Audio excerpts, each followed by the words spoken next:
മണിപ്പൂർ കലാപവും ഹരിയാന കലാപവും ഭാരതത്തിലെ ഇതര സംസ്ഥാനങ്ങളിൽ ഇനി നടക്കുവാൻ പോകുന്ന കലാപ ദുരന്തങ്ങളുടെ അടയാളങ്ങളായിരിക്കും.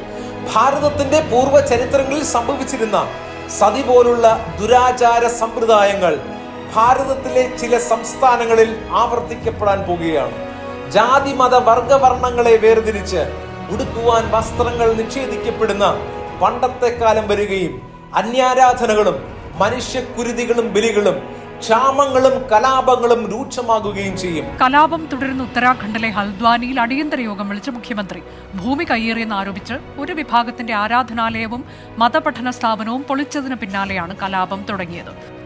ഉത്തരാഖണ്ഡിലെ ഹൽദ്വാനിയിൽ കലാപം രൂക്ഷമാകുന്നു. മരണം 4ആയി.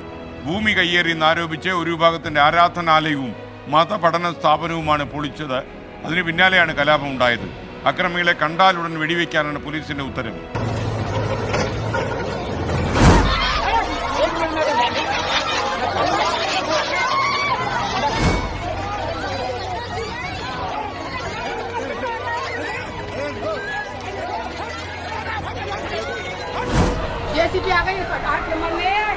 %95 മുസ്ലിങ്ങൾ താമസിക്കുന്ന ഹൽദ്വാനിയിലെ വൻപുൽപുരയിൽ വ്യാഴാഴ്ച പുലർച്ചെയാണ് മദ്രസയും അതിനോടനുബന്ധിച്ച് നമസ്കരിക്കാൻ ഉപയോഗിക്കുന്ന കെട്ടിടവും മുനിസിപ്പൽ അധികൃതർ പൊളിച്ചു നീക്കാനെത്തിയത്.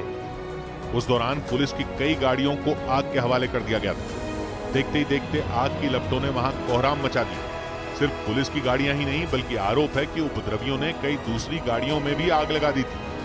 आगजनी की इस घटना से पहले अवैध मदरसा तोड़ने पर कुछ महिलाएं पुलिस से उलझ गईं.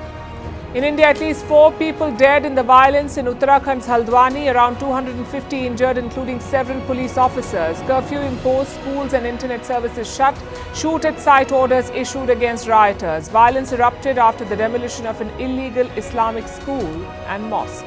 രാഷ്ട്രീയപരമായി വലിയ മാറ്റങ്ങളും മതപരമായ കലാപങ്ങളും പീഡകളും നിരന്തര യുദ്ധങ്ങളും ആത്മീയപരമായി ലോകത്തെങ്ങും വലിയ ഉണർവുകളും സംഭവിക്കുവാൻ പോകുകയാണ്. ഇന്ത്യ ദൈവത്താൽ പിടിക്കപ്പെടാൻ പോകുകയാണ്. പീഡകളോടുകൂടെ ഇന്ത്യൻ ദൈവസഭകൾ ശക്തിയോടെ എഴുന്നേൽക്കുക.